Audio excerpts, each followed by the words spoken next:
There is a psalm that men have whispered for 3,000 years when the mind will not stop turning, not because it works like magic, but because it tells the truth about a heart that will not settle.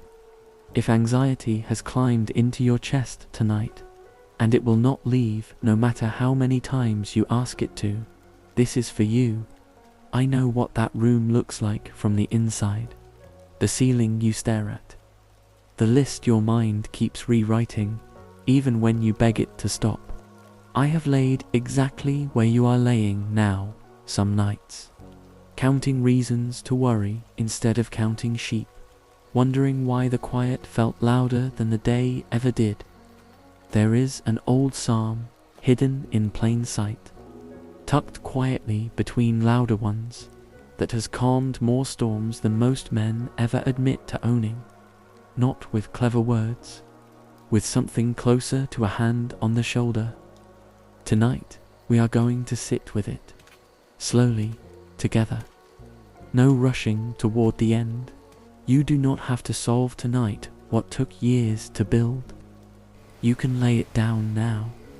Most men never find that psalms, not because it is hidden behind some locked door. It sits right there, between the ones everyone quotes and the ones nobody reads twice.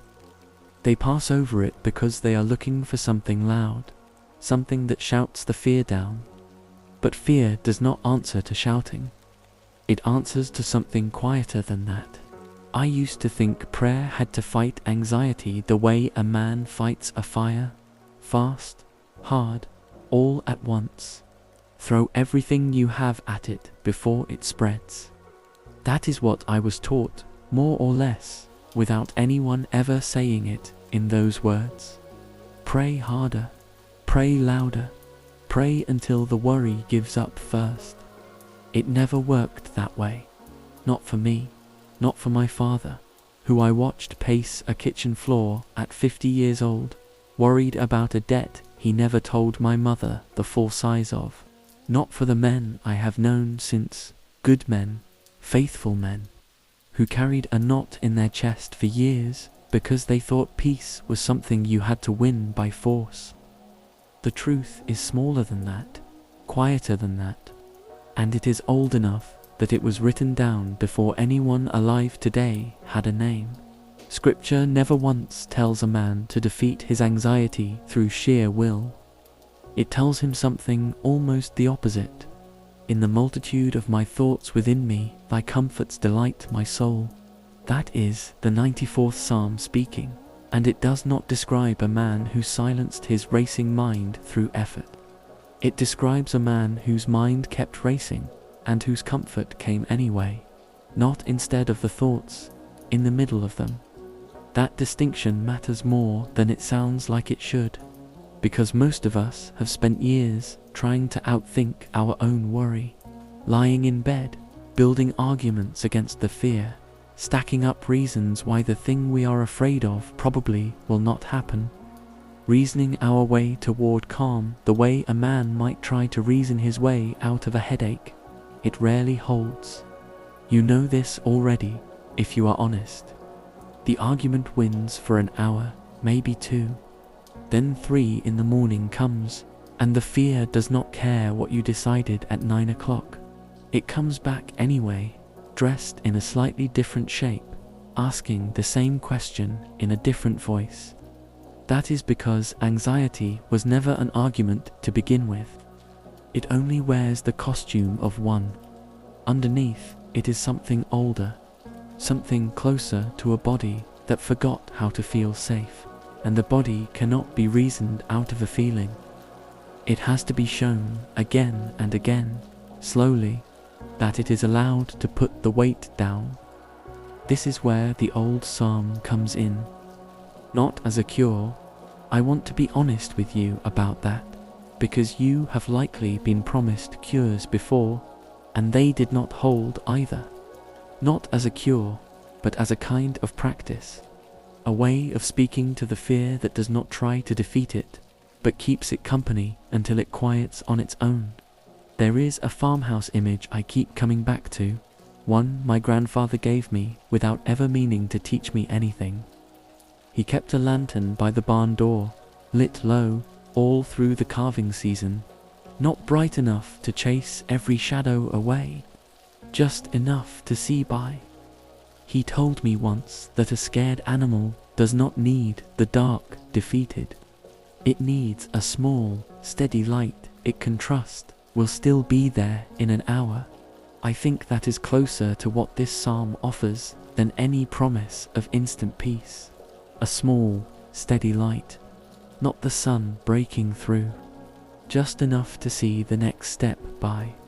Scripture is full of men who felt exactly what you are feeling tonight. David did not write from a place of having conquered fear. He wrote from inside it. What time I am afraid, I will trust in thee. Read that again, slowly.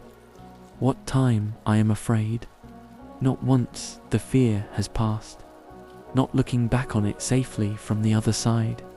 In the middle of it, that is where the trust was placed. Not after the storm, during it. This is not weakness. I need you to hear that clearly, because so many of us were raised to believe that anxiety in a man of faith meant a failure of faith itself, as if fear and trust could not occupy the same chest at the same time, but they can. Scripture never asks a man to stop feeling afraid before he is allowed to trust. It only asks him to trust anyway, right there, fear and all. There is a particular kind of tired that comes from carrying a mind that will not rest, not the tired from a long day's labor, a different kind, the kind that lives behind the eyes, the kind that makes a man stare at a ceiling and run through every unfinished thing in his life, one after another, like turning pages in a ledger that never balances. I have sat with that tired more nights than I would like to admit. And what I have learned, slowly, without wanting to learn it, is that the mind rarely quiets because you told it to. It quiets when it finally believes it is safe enough to stop watching for danger. That belief does not arrive through force. It arrives through repetition, through being spoken to gently, again and again, until some old, guarded part of you starts to soften. That is what this psalm was written to do. Not to silence the racing thoughts in one dramatic moment, to sit beside them patiently, the way a good neighbor sits on a porch with a man who cannot sleep, saying very little, just staying until the night feels less heavy on its own. You were not made to carry this alone. That is not a saying. It is closer to a fact this book keeps repeating in 100 different ways, across 100 different nights, to 100 different tired men who thought their worry made them unusual. It does not. It makes you like every man who has ever laid awake, wondering if he would be enough for what tomorrow was going to ask of him. Soon we will sit with that psalm itself, word by word, slowly enough that it has time to reach the part of you that has been holding its breath. But first, I want you to notice something. You are already breathing a little slower than you were 5 minutes ago. That is not an accident. That is the beginning of what this hour is for. You can lay it down now.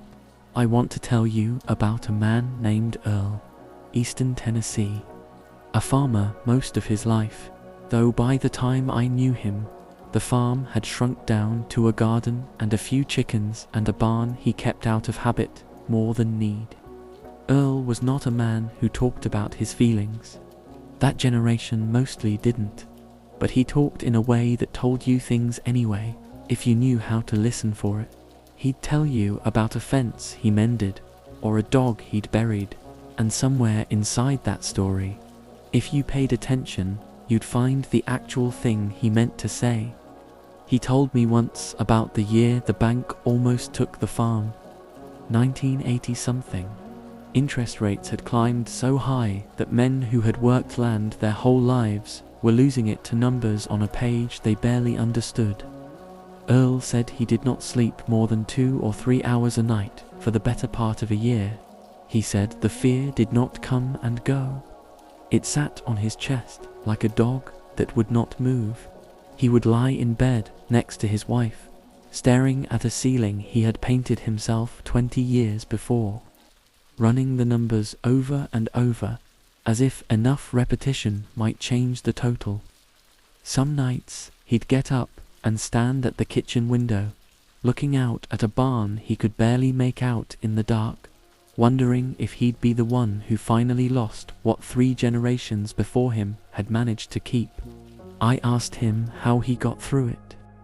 Not because I expected some tidy answer.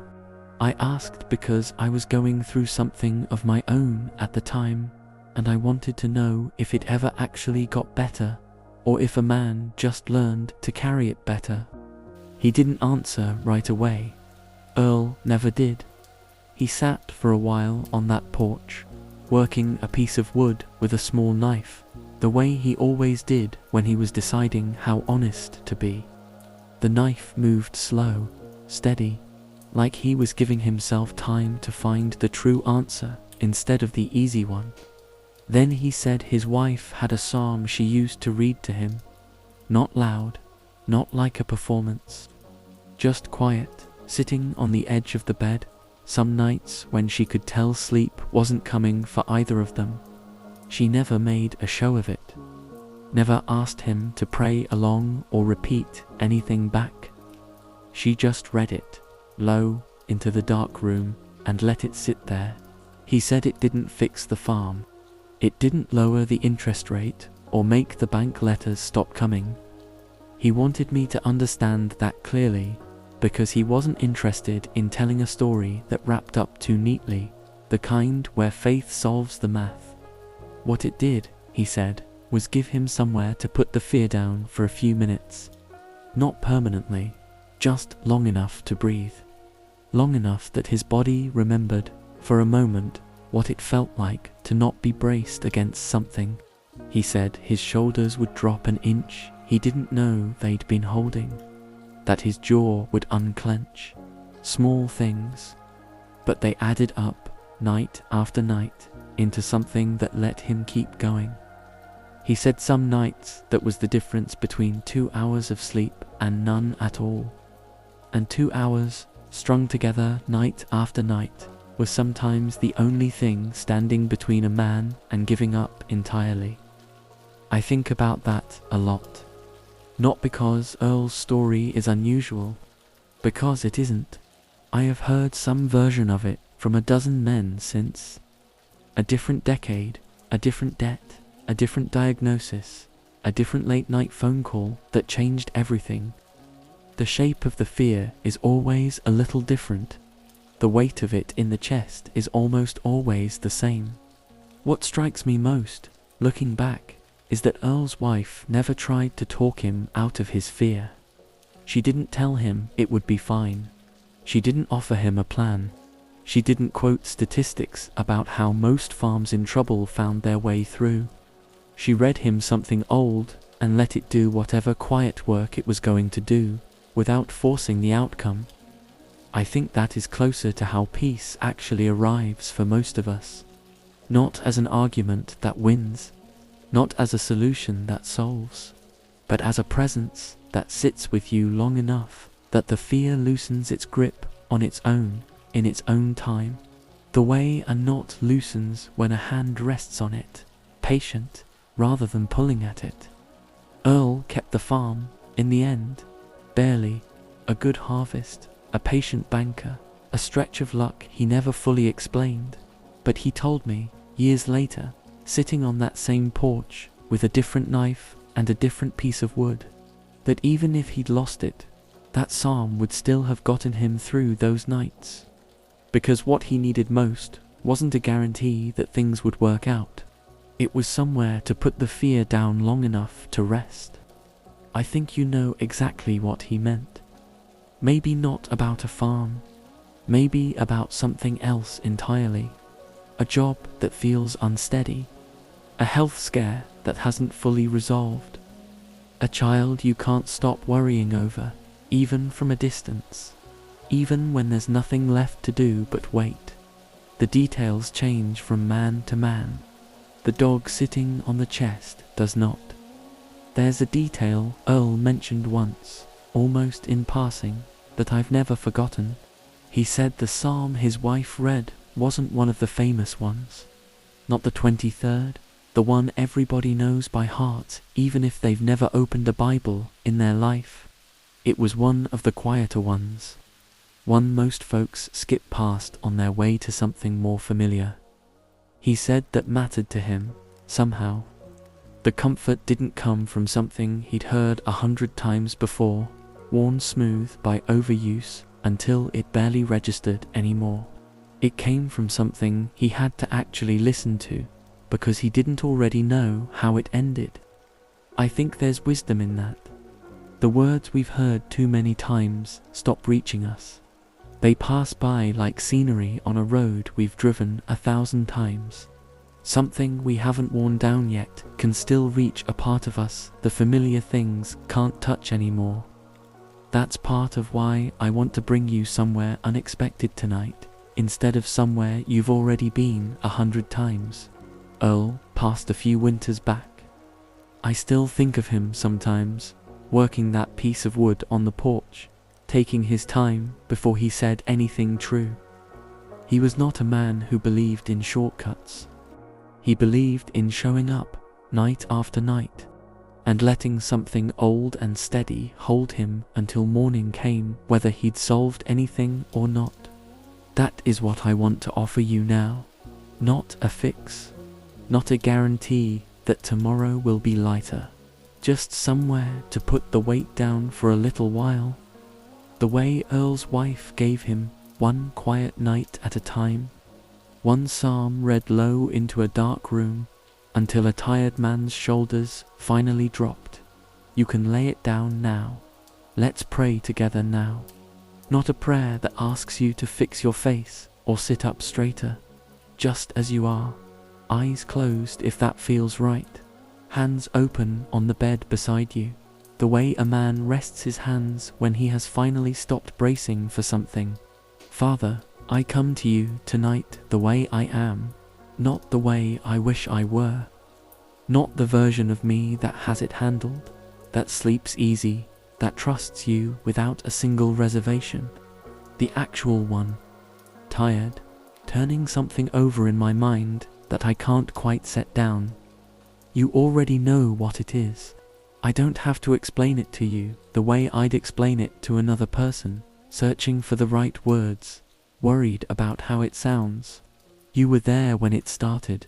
You have watched me carry it every day since. I don't need to perform this for you. I just need to bring it.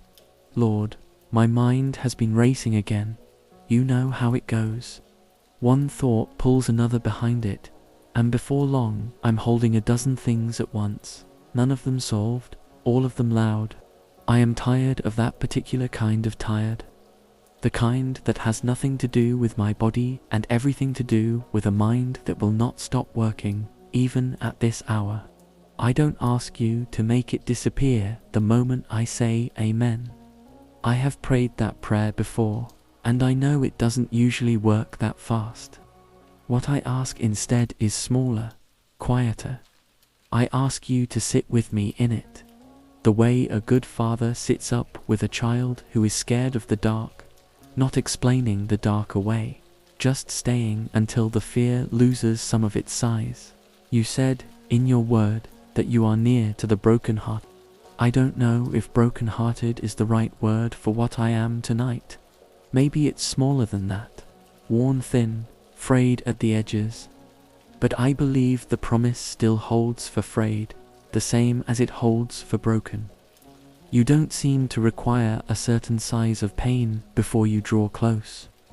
I think about how many nights men have brought you exactly this. Not dramatic crises, just ordinary worry, dressed up in whatever that day's clothes happened to be. A bill, a diagnosis, a child who won't call back, a job that feels less certain than it did last year.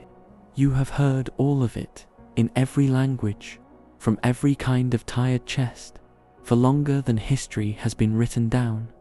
So I'm not bringing you anything new.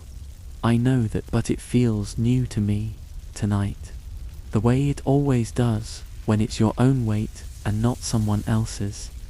I think that's part of why sleep doesn't come easy some nights.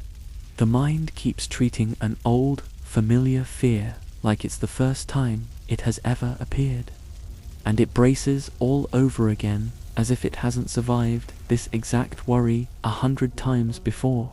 Help me remember, Lord, that I have gotten through every hard night up to this one, not because I was strong enough on my own, because you held the parts I couldn't hold. I forget that so easily by the time the next hard night arrives. I'd like to remember it a little sooner this time. Lord, I want to trust you the way David did, not the version of David carved into statues, sure of himself, unafraid. The real one, the one who wrote "What time I am afraid, I will trust in thee," because he needed to say it to himself as much as he needed to say it to you. He wasn't already calm when he wrote it. He was choosing something in the middle of not being calm. I want to choose that too, tonight, even though my chest still feels tight as I say it. I release to you the things I cannot solve tonight, the health that hasn't fully returned, the relationship that still feels uncertain, the money that never quite stretches as far as I need it to, the decision I keep circling without landing on an answer.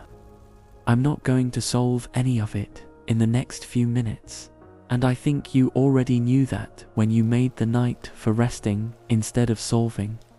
So take it, not because I'm strong enough to hand it over cleanly, without flinching. I'm not. My hands are going to keep reaching back for it out of habit, but I'm asking you to keep holding it anyway, even when I reach.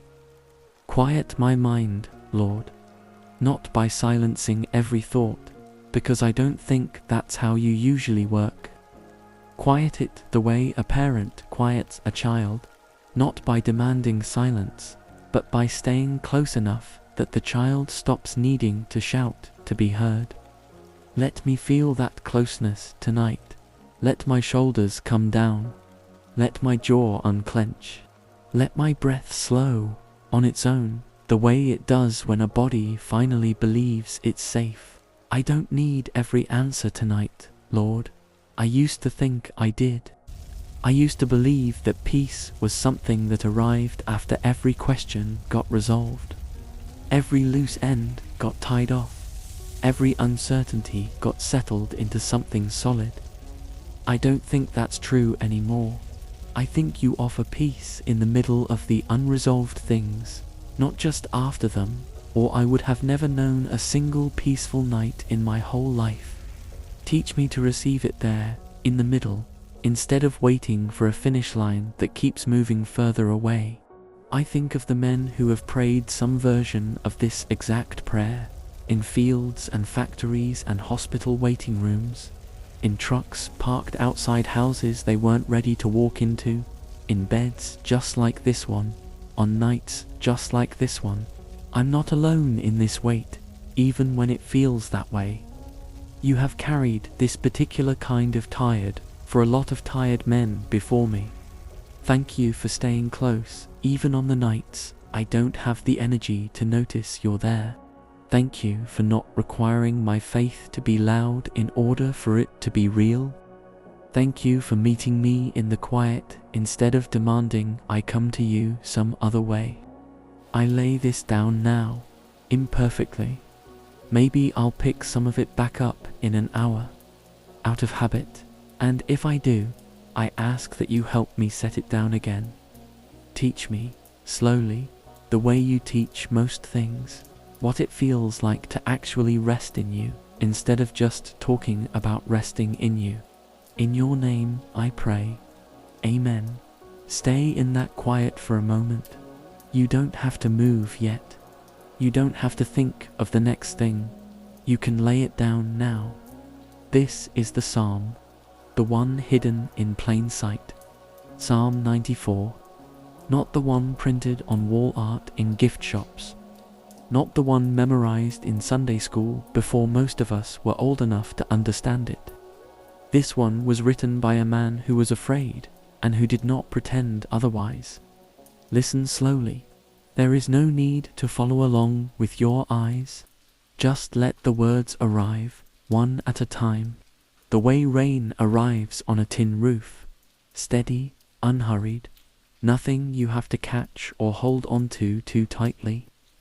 Blessed is the man whom thou chastenest, O Lord, and teachest him out of thy law, that thou mayest give him rest from the days of adversity.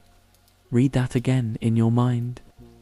Rest from the days of adversity, not rest instead of adversity, not a life with the hard days edited out, rest found inside them. That is not the promise most of us were taught to expect. We were taught that peace comes after the trouble ends. Once the diagnosis clears, or the debt is paid, or the phone call finally comes with good news. This verse says something quieter and, I think, truer. That rest can arrive in the middle of the trouble, the way a porch light stays lit through a storm instead of waiting for clear skies to come on. I think about how much energy we spend waiting for our circumstances to change before we allow ourselves to rest, as if rest were a reward earned only after the problem gets solved. This verse suggests something different, that rest was never meant to be a reward for winning. It was meant to be a companion for the waiting. For the Lord will not cast off his people, neither will he forsake his inheritance. Say that to yourself the way you'd say it to a child who is afraid of being left behind somewhere. He will not cast off. He will not forsake. Not maybe. Not if you manage to be good enough, faithful enough, calm enough. Just will not. That is not a conditional promise. It does not depend on how well you are handling tonight, how composed your prayers sound, or how long it has been since you last felt close to him. It stands on its own, regardless of your condition. Unless the Lord had been my help, my soul had almost dwelt in silence. The man who wrote this was close to something dark, almost dwelt in silence. That is not flowery language. That is a man admitting he came near a kind of quiet that frightened him, the kind that has nothing peaceful about it. He is not writing from a place of having already won. He is writing from the edge of it, telling you honestly how close he came, because he wanted whoever read this later to know that closeness to the edge is not the same thing as falling. When I said, "My foot slippeth, thy mercy, O Lord, held me up," not before he slipped, not so that he never slipped at all. When he said his foot was slipping, when the fall already felt underway, mercy held him up. That is the shape of most real rescue, not prevention, interruption. A hand that catches you mid-fall, rather than one that promises you'll never stumble. I have never met a man who was spared every slip. I have met plenty who were caught in the middle of one and lived to tell it plainly, without pretending the slip never happened. And now the verse I brought you here for, the one that gives this whole psalm its quiet weight. In the multitude of my thoughts within me, thy comforts delight, my soul. Not despite the multitude of thoughts within it. The racing mind you have tonight is not evidence that something is wrong with you, or that your faith has failed somehow. It is simply the place where comfort chose to meet this man 3,000 years ago, and it can be the place it meets you now. Comfort was never promised for after the thoughts stopped. It was promised for the middle of them. I want you to sit with that a moment. However many thoughts are circling in you right now, however loud, however unfinished, they are not disqualifying you from peace. They are, strangely, the very room this psalm was written to enter. This man did not wait until his mind emptied out before he let comfort in. He let it in while the thoughts were still crowding him, still multiplying, still refusing to resolve. And somehow, comfort found him anyway, right there in the noise. But the Lord is my defense, and my God is the rock of my refuge. A rock does not move because the water around it moves. It stays exactly where it is, and everything else simply passes by it, wearing against it slowly, never once displacing it. That is the image this verse offers. Not that the noise around you will stop tonight, not that your thoughts will fall obediently silent the moment this psalm ends. Something steadier than the noise will remain, regardless, for you to lean against while the water keeps moving past. This is the hidden psalm. Not hidden because it was kept secret from you. Hidden because most of us walked past it for years, looking for something louder, something that promised an instant fix instead of a steady presence that simply stays. It never asked you to stop thinking. It never asked you to arrive calm before it would speak to you. It only asked you to let the thoughts be met instead of carried alone.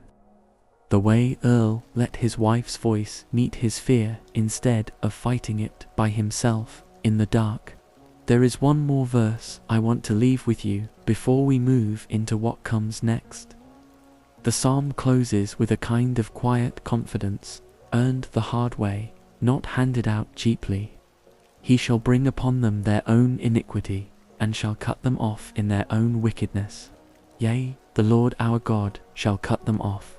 The verses before it are heavy with a man's honest anger at the world's unfairness, at watching wicked men prosper while the afflicted go unheard. This psalm does not pretend the world is gentle. It never asked you to pretend that either. It simply insists that underneath the unfairness, something steadier is still holding. That is, I think, the real gift of this particular psalm. It does not lie to you about how hard the days can be. It does not promise you an easy road in exchange for enough faith. It only promises a defense, a rock, a refuge, sturdy enough to hold a tired man exactly as he is, thoughts multiplying and all. You can lay it down now. Let me speak some things to you now, quietly, not to teach you anything new, just to remind you of what is already true, even on the nights it doesn't feel that way. You are not behind. Whatever measure you've been using tonight to weigh your life against, whatever timeline you think you should have already met, you are not behind on it. You are exactly where you are. That is not a failure. It is simply the truth of tonight. Other men your age built the career, the family, the security you compare yourself to at your lowest hours. But you don't know what those men lie awake carrying either. Nobody's ledger looks the way it looks from the outside. Your worth was never tied to how well you handled today. Not the mistakes you made. Not the things you meant to say and didn't. Not the version of yourself you fell short of by evening. None of that moved the number.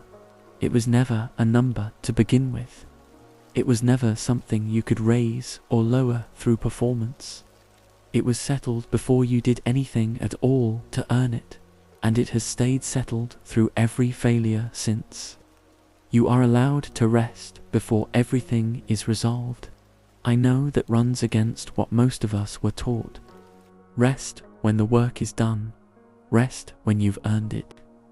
But the work is rarely done. Not really. Not for long. If rest waits for completion, it waits forever. So rest tonight. Unfinished business and all. Leave the ledger open. It will still be there tomorrow, waiting the same way it's waited every night before this one. The thing keeping you up right now will still be there tomorrow, whether you solve it at 2 in the morning or not. That's not meant to discourage you. It's meant to free you. Nothing about staying awake longer makes the answer arrive faster. The problem will wait for daylight. It has to. There's nothing else it can do. It has no power to move without you, and you have no power to move it from inside a dark, tired room at this hour. You are not the only one who feels this specific kind of tired. I know it feels isolating, the particular shape of your worry, the particular hour it visits you, but somewhere tonight, in another house, another state, maybe another country, someone is staring at their own ceiling, carrying something that rhymes with yours, even if the details are different. You are in company you cannot see, but it is real company all the same. Men have always kept this same vigil, in different houses, under different roofs. In every century this old book has existed to be read. Fear and faith have shared a room before. In you, tonight, and in every man who ever trusted God while still afraid. One does not have to leave before the other is allowed to stay. You do not have to wait until the fear is gone to call what you're doing faith. You can be shaken and still be trusting, both at once. That's not a contradiction.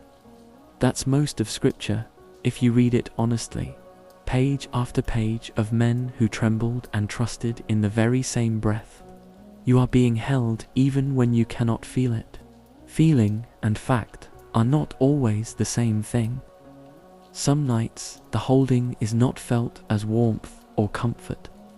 It is simply the fact that morning keeps coming, that your lungs keep filling, that somehow you keep being carried through nights you were not sure you'd survive. That is the holding, quiet, unfelt, real anyway. You don't have to sense it for it to be true, the same way you don't have to feel the earth turning to trust that morning is still on its way. It is not weakness to need this, to need a voice in the dark, a psalm read slow, a prayer someone else had to write down because you didn't have the words tonight. Every man needs this sometimes. The ones who look strongest in daylight are often the ones who need it most at night. That is not a secret shame. That is simply what it costs to carry a life, any life, for very long. The strongest men I've known were rarely the ones without fear. They were the ones who let something steady meet the fear instead of hiding it away. You do not have to hold your whole story together tonight. Just this hour, just this breath. The rest of it can wait its turn. Tonight only asks you to get through tonight. Tomorrow will ask its own questions when it arrives, and it will bring its own strength along with it, the way it always has, even on the mornings you didn't feel ready for it. The anxiety in your chest is not a sign that God has stepped back. If anything, it is a sign that you are exactly the kind of person He drew near to throughout every page of that old book. Not the composed ones, not the ones who had it handled, the tired ones, the afraid ones, the ones lying awake, asking if anyone was still there. He was there for every one of them. He is here for you now, whether or not tonight feels like proof of it. Someone is still there. I want to tell you something else, something I've been circling around all night without saying directly. There is a particular verse, one I haven't brought you yet, that speaks to exactly this hour, this specific kind of dark. I've been saving it. Not to withhold it from you, but because some things land heavier when they arrive at the right moment instead of too early. That moment is coming, later in this hour, when the noise in your chest has settled enough to actually receive it. For now, it's enough to know it's coming. You don't have to reach for it. It will find you when it's time. For now, just let these truths sit where they landed. You don't have to believe every one of them fully tonight. Belief sometimes arrives slowly, the way morning light arrives, not all at once, but in degrees, until eventually the whole room is lit and you can't quite say when it happened. Some nights you'll believe half of what I've said, other nights more. That's all right. These truths don't need your full belief to keep being true. You are not behind. You are not alone. You are not required to have this solved before you're allowed to close your eyes. You can lay it down now. Be still now. There is nothing left to figure out in this hour. Just this. Just breathing. I promised you a verse. Here it is, the one I was saving. I will both lay me down in peace and sleep. For thou, Lord, only makest me dwell in safety. Let it sit there, peace, sleep, safety. 3 things you did not have to earn tonight. Breathe in, hold it a moment. Let it go, slow, the way a held breath finally releases when a man realizes the danger has passed. Your shoulders can come down now. Nothing is chasing you tonight. The house is quiet. The night is doing what it has always done, holding the dark until morning has a reason to come. You do not have to think of anything right now. Not the bills, not the diagnosis, not the conversation you keep replaying. Not tomorrow. Just this room. Just this bed. Just this breath, moving in and moving out, the way it has moved 10,000 times today without you ever having to manage it. He is not asking anything of you right now. Not a longer prayer. Not a clearer faith. Not a better version of tonight. Just this stillness. Just this rest. You are safe enough right now to stop holding on so tightly. Let your hands open. Let your jaw soften. Let your feet under the blanket. Stop bracing against a floor that isn't even there. Let the thoughts drift by, however many are left, without chasing a single one of them down. They can circle if they want to. You don't have to follow them tonight. Somewhere outside, the world is still turning, quietly, without needing your help to keep doing it. Somewhere, a porch light is still on, the way it always is, for someone finding their way home late. You are already home. There is nowhere else you need to be. There is nothing else you need to solve. The rock is still the rock. The refuge is still open. You are already inside it. You do not have to hold the door shut yourself tonight. It was never resting on your grip to begin with.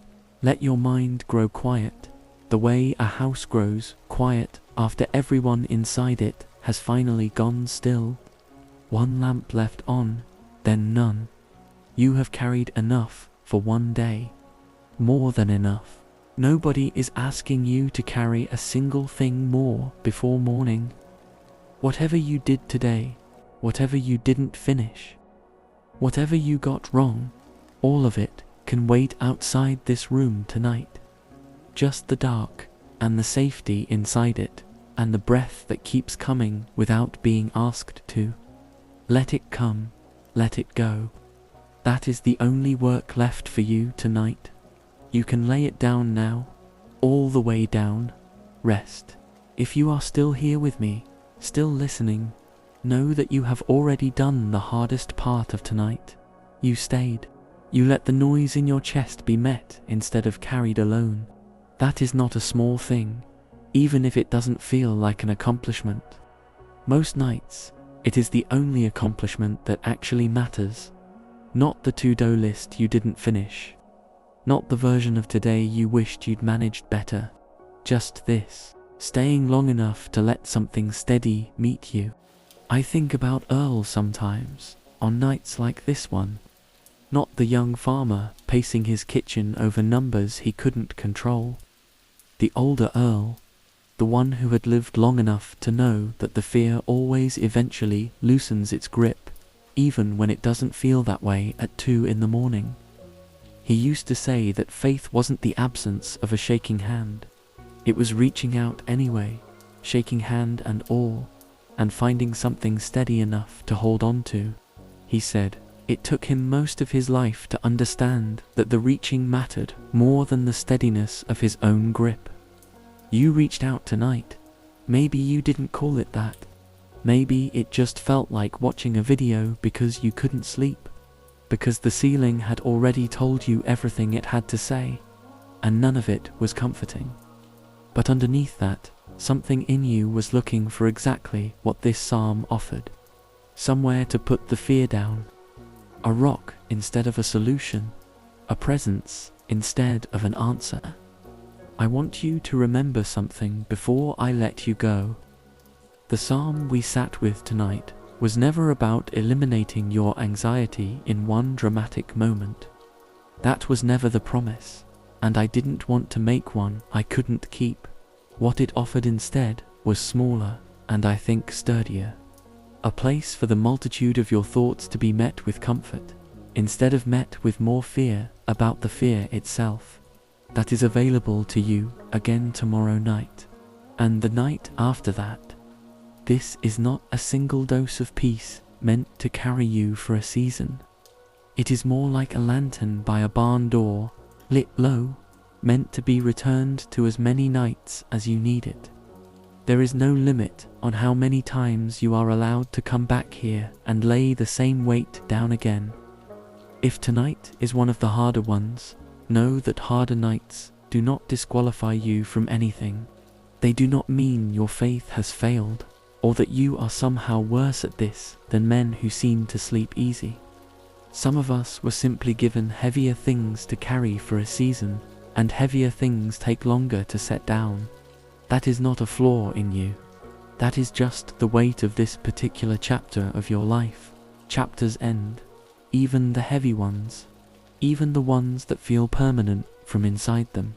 Before you close your eyes tonight, I want to leave you with this small ritual, if you'll let me call it that.